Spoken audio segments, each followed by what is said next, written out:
ಇವತ್ತು ನಾನು ಮೊಸರು ಸಾರು ಮಾಡ್ತಾಯಿದ್ದೀನಿ.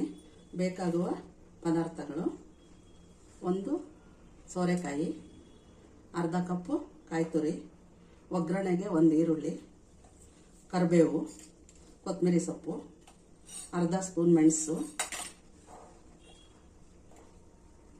ಒಂದು 5-6 ಮೆಣಸಿನ್ಕಾಯಿ, ಒಂದು ಚಿಕ್ಕ ಗೆಡ್ಡೆ ಬೆಳ್ಳುಳ್ಳಿ, ಅರಿಶಿನ, ಸಾಸಿವೆ, ಒಗ್ಗರಣೆಗೆ ಎಣ್ಣೆ.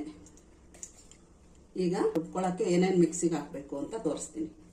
ಈಗ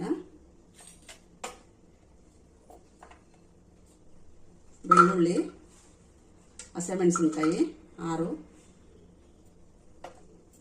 ಕಾಯಿ ತುರಿ ಅರ್ಧ ಕಪ್ಪು,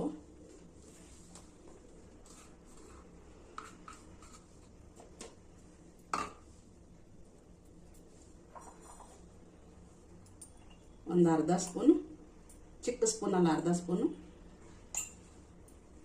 ಅರಿಶಿನ, ಮೆಣಸು ಅರ್ಧ ಸ್ಪೂನ್. ಈಗ ಇದೆಲ್ಲ ರುಬ್ಕೊಂಡು ಬರ್ತೀನಿ. ಈಗ ಕೊತ್ತಂಬರಿ ಸೊಪ್ಪು ಹಾಕ್ಕೊಂಡು ರುಬ್ಕೊಂಡು ಬರ್ತೀನಿ. ಈಗ 2 ಸ್ಪೂನ್ ಎಣ್ಣೆ ಹಾಕ್ತೀನಿ. ಒಗ್ಗರಣೆಗೆ ಸ್ವಲ್ಪ ಸಾಸಿವೆ, ಒಂದು 1/4 ಟೀ ಸ್ಪೂನ್ ಸಾಸಿವೆ. ಈಗ ಸಾಸಿವೆ ಸಿಡ್ತಿದೆ. ಈರುಳ್ಳಿ, ಕಟ್ ಮಾಡಿರೋ ಈರುಳ್ಳಿ, ಕರಿಬೇವು,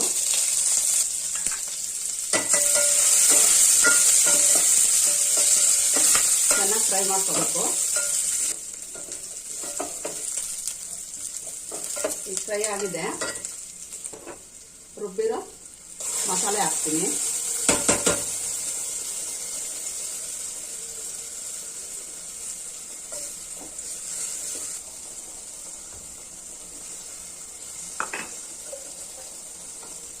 ಸ್ವಲ್ಪ ನೀರು ಹಾಕ್ತೀನಿ. ಅಂದರೆ ಇದು ನೀರು ಹಂಗಿರಬಾರ್ದು, ಸ್ವಲ್ಪ ಗಟ್ಟಿಯಾಗಿರ್ಬೇಕು, ಮೀಡಿಯಮ್ ಆಗಿ ಗಟ್ಟಿಯಾಗಿರ್ಬೇಕು.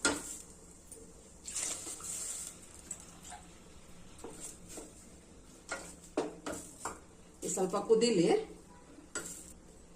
ಇದಕ್ಕೆ ಸಾರಿಗೆ ಬೇಕಾಗುವಷ್ಟು ಉಪ್ಪು ಹಾಕ್ಕೊಂಡಿರ್ತೀನಿ. ಇದು ಸೋರೆಕಾಯಿ ಬೇಯಿಸ್ಕೊಂಡಿರೋದಕ್ಕೆ ಉಪ್ಪು ಹಾಕಿ ಬೇಯಿಸ್ಕೊಂಡಿದ್ದೀನಿ. ಇದಕ್ಕೊಂದು ಸ್ವಲ್ಪ ಉಪ್ಪು ಹಾಕ್ಬೇಕಷ್ಟೆ. ಇದು ಸ್ವಲ್ಪ ಕುದೀಲಿ ಚೆನ್ನಾಗಿ. ಈಗ ಕುದೀತಾ ಇದೆ. ಇದಕ್ಕೆ ಸೋರೆಕಾಯಿ, ಬೇಯಿಸಿಟ್ಕೊಂಡಿರೋ ಸೋರೆಕಾಯಿ ಹಾಕ್ಕೊತಾ ಇದ್ದೀನಿ. ಉಪ್ಪು ಹಾಕಿ ಬೇಯಿಸಿಟ್ಕೋಬೇಕು. ಅದನ್ನು ಹಾಕ್ತಾ ಇದ್ದೀನಿ. ಸಾರೆಲ್ಲ ಗಟ್ಟಿಯಾಗಲಿ, ಕುದೀಲಿ ಚೆನ್ನಾಗಿ. ಈಗ ಎಲ್ಲ ಸಾರೆಲ್ಲ ಹಸಿ ವಾಸನೆ ಹೋಗಿದೆ, ಚೆನ್ನಾಗಿ ಬೆಂದೈತೆ. ಇಷ್ಟು ಗಟ್ಟಿ ಇರಬೇಕು, ತುಂಬ ಗಟ್ಟಿ ಮಾಡ್ಕೊಬಾರದು, ಇಷ್ಟು ಗಟ್ಟಿ ಇರಬೇಕು. ಆಗಿದೆ ಸಾರು. ಈಗ ಸರ್ವ್ ಮಾಡ್ತೀನಿ. ಇದು ಸ್ವಲ್ಪ ತಣ್ಣಗಾಗಬೇಕು. ತಣ್ಣಗಾದ್ರೆ ಮಾತ್ರ ಮೊಸರು ಹಾಕ್ಕೊಳ್ಳಿ. ತಣ್ಣಗಾದ್ಮೇಲೆ ಸ್ವಲ್ಪ ಬಿಸಿ ಇರಬೇಕಷ್ಟೇ, ತುಂಬ ಬಿಸಿ ಇರಬಾರ್ದು. ಆವಾಗ ಮೊಸರು ಹಾಕಿ. ಈಗ ಮೊಸರು ಸಾರು ತಣ್ಣಗಾಗಿದೆ. ಮೊಸರು ಹಾಕ್ಬಿಟ್ಟು ತೋರಿಸ್ತೀನಿ ನಿಮಗೆ. ಇದು ಮುದ್ದೆಗೆ ಅನ್ನಕ್ಕೆ ಮಾತ್ರ ಆಗುತ್ತೆ, ಚೆನ್ನಾಗಿರುತ್ತೆ. ಈಗ ಮೊಸರು ಮಿಕ್ಸ್ ಮಾಡಿ ತೋರಿಸ್ತೀನಿ. ಎಷ್ಟು ಬೇಕೋ ಅಷ್ಟು ಮೊಸರು ಹಾಕ್ಕೊಳ್ಳಿ, ತುಂಬ ಹಾಕ್ಕೊಂಬೇಡಿ. ಉಪ್ಪು ಖಾರ ಏನೂ ಇರಲ್ಲ ತುಂಬ ಹಾಕ್ಕೊಂಡ್ರೆ. ಈ ಥರ ಮಿಕ್ಸ್ ಮಾಡ್ಕೋಬೇಕು. ನಿಮ್ಗೆ ಎಷ್ಟು ಬೇಕೋ ಅಷ್ಟು.